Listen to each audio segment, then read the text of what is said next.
pasti selesai semua sebelum pilkada, sebelum penetapan gubernur.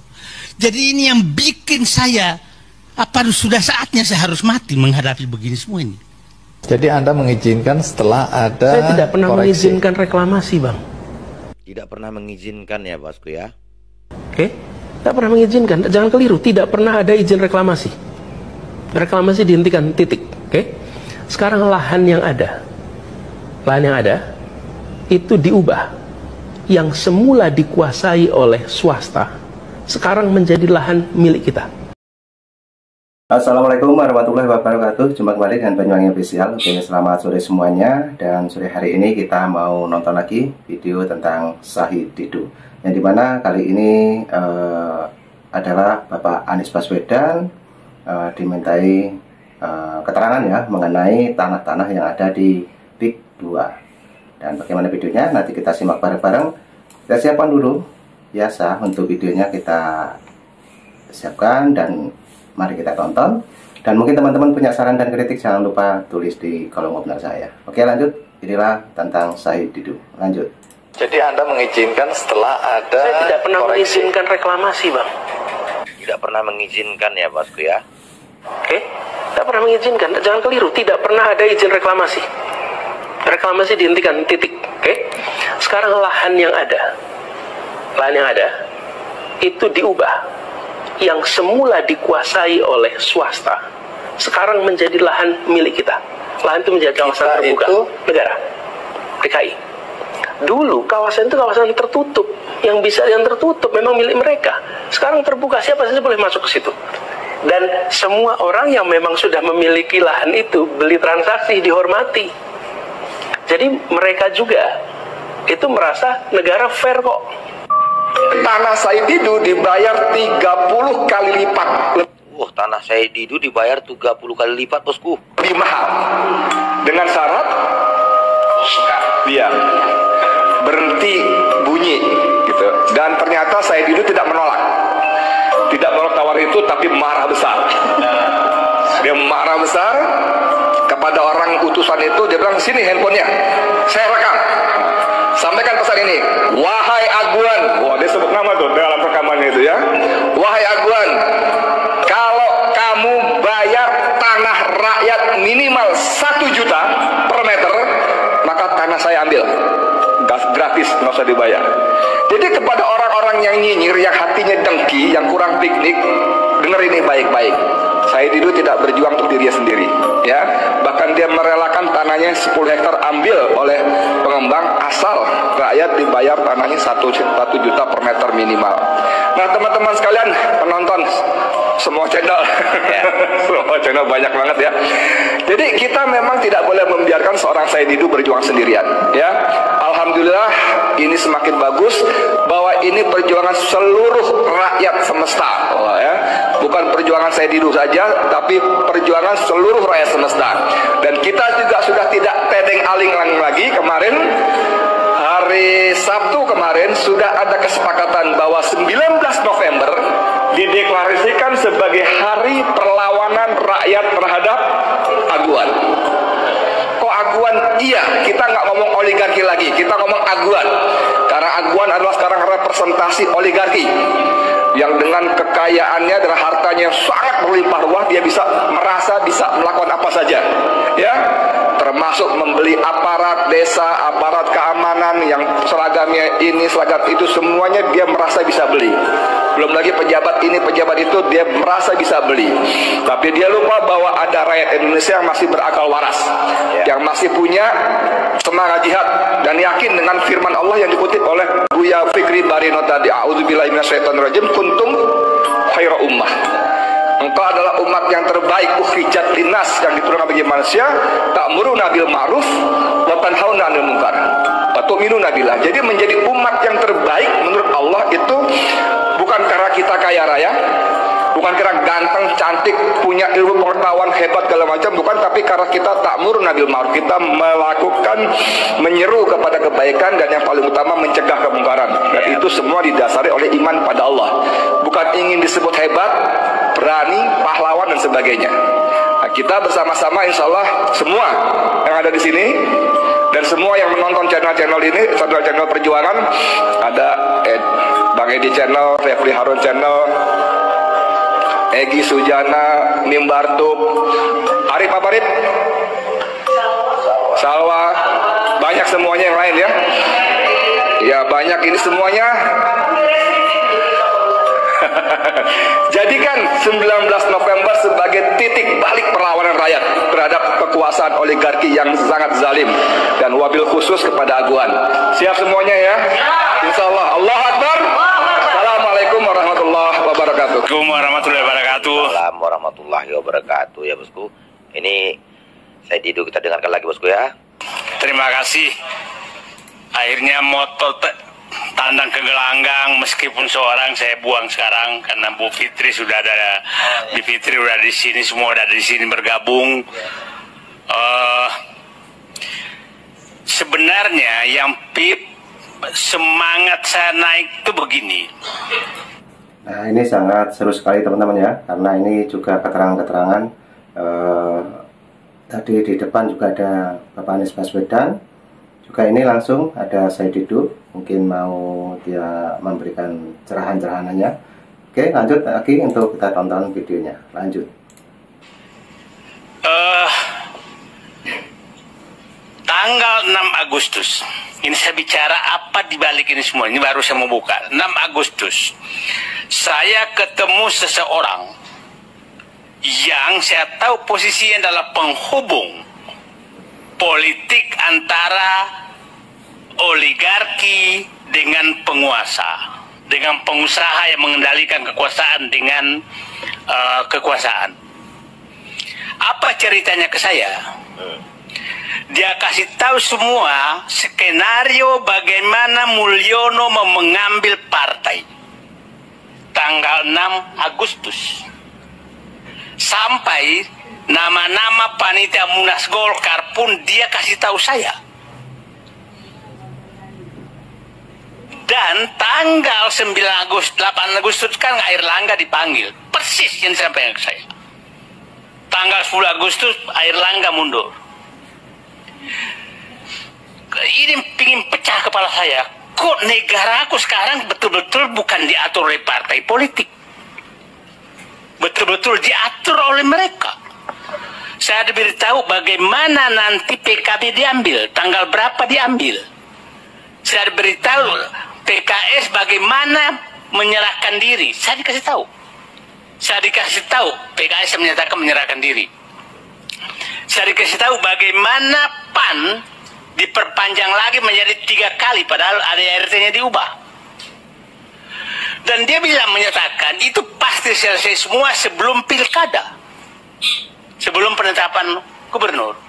Jadi ini yang bikin saya, apa sudah saatnya saya harus mati menghadapi begini semua ini. Karena sudah nggak ada lagi yang berkuasa kecuali mereka. Bayangkan, dia bisa ketua penyelenggara Munaslup Golkar, dia bisa tentukan, bukan ketua umumnya lagi, ketua penyelenggaranya. Nah, semua bubar karena tangan Allah bekerja. Itu tanggal turunnya kita demo 22 April, 22 Agustus. Kita semua turun demo 21 demonya 21. Dan itu saya berangkat dari rumah, hormat bendera ke Medan Juang. Kalau saya nggak balik, sudah selesai. Karena di kepala saya, inilah hari yang menyelamatkan negeriku. Kalau itu tidak terjadi, semua skenario Mulyono terjadi. Maka apa yang terjadi? Prabowo menjadi boneka Mulyono. Prabowo menjadi boneka Mulyono. Ganas sekali bosku. Kita simak rame-rame ya. Perlu ini, penting ini. Itu yang terjadi. Karena semua sudah diatur. Dari tangan Allah bekerja tanggal 21. Tidak ada koordinasi apapun. Dan semua bergerak seluruh Indonesia. Kita tahu. Disitulah kita dapat informasi nasionalisme, patriotisme Prabowo muncul. Ini harus dihentikan. Ini harus dihentikan, maka diperintah ke dalam, dan saya dapat informasi sebenarnya di dalam tuh korum. Bukan nggak korum, tapi patriotisme dan nasionalis Prabowo menyelamatkan negerinya. Itulah saya katakan, saya bicara dulu sebelum masuk fakta-fakta di lapangan. Saya berharap Prabowo itu, Habibie itu memuji, menjadi murid Pak Harto 30 tahun lebih. Tapi dia pada saat presiden menjadi Habibie yang lepas dari Pak Harto dan mengambil kebijakan yang berbeda dengan Pak Harto demi menyelamatkan bangsa dan negaranya. Saya ada 4-5 hal yang saya ingin jelaskan. Nah, ini kita dengarkan ini ya bosku. Nah, ini makanya perlu disimak, jangan sepotong-sepotong ya, disimak ya. Nah, ini sangat penting sekali teman-teman ya. Jadi sangat seru juga, mari kita tonton bersama-sama ya. Kita saksikan apa yang menjadi polemik saat ini. Oke, lanjut lagi untuk videonya kita play. PIK 2 itu apa sih? Yang kedua, aturan apa yang menyebabkan kezoliman dan ketidakadilan prakteknya di ini, supaya kita ahli-ahli teori, saya praktek saja. Fakta lapangannya seperti apa dan apa yang akan terjadi ke depan. Saya menyatakan PSN PIK 2 itu adalah praktek oligarki yang sangat nyata dan berlangsung sempurna apabila kita tidak ada yang turun. Saya turun ke bawah itu betul-betul hambatannya tidak ketulungan. Setiap orang yang saya foto dengan saya itu pasti besoknya akan dipanggil oleh aparat. Ya. Jadi saya turun, nah kemarin saya turun lagi naik motor, saya ditelepon orang, Pak, saya minta Bapak jangan turun, Bapak lagi diincar. Udah kayak begitu sekarang. Jadi itu wilayah preman di 9 kecamatan. Itu sudah nggak ada pemerintah. Jadi maksud saya, ada wilayah yang pemerintah sudah nggak ada. Itu adalah wilayah PSN PIK 2. Wilayah PSN PIK 2 itu kan ditulis hanya 1.700 hektar. Menjadi 2.800. Tapi faktanya semua wilayah di 9 kecamatan itu terpampang semua PIK 2. Bukan wilayah yang disebutkan. Nah, 9 kecamatan tuh mulai dari Kosambi, Teluk Naga, Paku Haji, Mauk, Sukajadi, Kemiri, Kronjo, Mekar Baru, itu 8 kecamatan adalah Kabupaten Tangerang. Tambah kampungnya Ma'ruf Amin itu Tanara, itu masuk, tapi Ma'ruf Amin pun diam. Coba bayangkan seorang wakil presiden kampungnya mau digusur, rakyatnya dia diam. Berarti siapa yang di atasnya? Yang clear sekali itu. Kampungnya Ma'ruf Amin, Tanara itu, saya kemarin ke sana, itu ditawar hanya Rp30.000 per meter. Sawah tambak, itu kampungnya Ma'ruf Amin. Bapak dan Ibu bisa bayangkan, sebangsa dan setanah air, kampung wakil presiden tidak bisa berteriak melawan oligarki. Itu praktik, Pak. Jadi, nah, orang boleh menyatakan, ada pengacara besar misalkan saya Didu bohong, saya punya rekamannya semua itu. Jadi jangan menganggap saya bohong. Ada menyatakan bahwa itu transaksi. Saya punya rekamannya, orang ini transaksi di kantor pengembang. Wih. Bukan di lapangan. Di kantor pengembang langsung transaksinya ya. Notaris-notaris mereka sekarang ada di kampung-kampung mutar-mutar. Ya. Notaris diturunkan ke kampung-kampung dengan menawar tanah. Tanah sekarang di Kronjo itu Rp52.000, Rp2.000 untuk ke desa, Rp10.000 untuk maklar. 40. Bapak makan es krim di PIK 2 Rp100.000. Sekali makan es krim 2 meter tanah. Kurang zolim apa kita? Menangis saya. Itu fakta. Nah, inilah praktek oligarki yang paling sempurna dan tertutup. tertutup. Yang menariknya, karena saya membela rakyatnya, Ketua Abdesi melaporkan saya ke polisi. Ini negara apa? Aparat melaporkan rakyat yang membela rakyatnya. Ini negaraku. Bapak saya perintis kemerdekaan, mendidik saya melihat perjuangan dia, negaraku begitu. Nah, aturan apa sih yang menyebabkan Pak Ansari mereka? Saya Bapak ahli teori, nanti kita kaji. Satu yang dilakukan itu adalah dia menetapkan wilayah itu sebagai lokasi yang seakan-akan hanya pengembang PIK 2 yang boleh beli. Itu oleh Pemda. Oke? Akhirnya tidak boleh ada transaksi apapun kecuali dengan mereka. Yang kedua dilakukan adalah izin jual beli. Tidak boleh ada jual beli di lokasi 9 kecamatan itu kecuali kepada pengembang. Lurah, desa, camat, tidak boleh ada transaksi apapun. BPN tidak boleh ada transaksi apapun. Ketiga, mekanisme pembebasannya aneh. Ini masuk PSN. Biasanya kalau pembebasan pemerintah kan ada panitia penetapan harga, panitia 8, panitia 9 namanya dulu. Ini tidak ada. Yang menentukan adalah aparat desa yang mendatangi dan bersama preman mendatangi rakyat. Nah, yang menariknya adalah, mohon maaf aja, ini semua di bawah, tidak ada yang berani apapun. Nah, ini ada tadi saya dapat berita, kepala desa udah mau ditangkap karena jual tanah. Ada lagi daerah Kohot sekarang udah mau ditangkap. Ini memang pelakunya adalah Abdesi, kemungkinan marah. Karena begini, saya datang ke lokasi, tahu-tahu ada kantor pembebasan lahan PT Kuku Mandiri. Didukung oleh Abdesi Kabupaten Tangerang. Loh, kok ada begini? Gitu kan?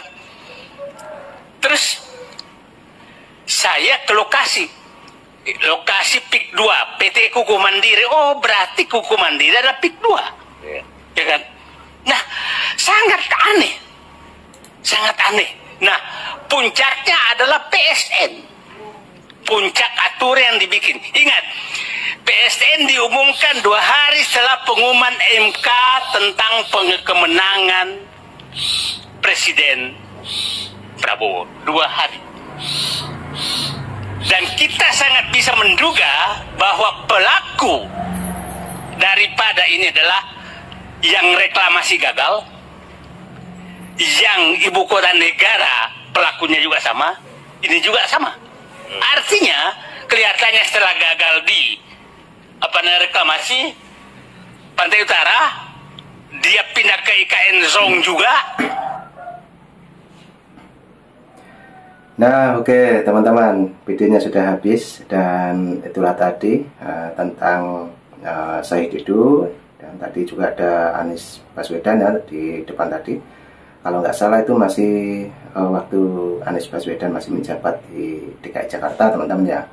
Oke, jadi cukup itu dulu, ambil hikmahnya. Jadi nanti juga ada cerita-cerita lagi yang tentang Syahid Didu yang lebih seru lagi. Mari kita tonton dan terima kasih semuanya yang dari awal menonton video ini sampai akhir. Ambil kesimpulannya dan mungkin punya saran dan kritik silahkan tulis di kolom komentar saya.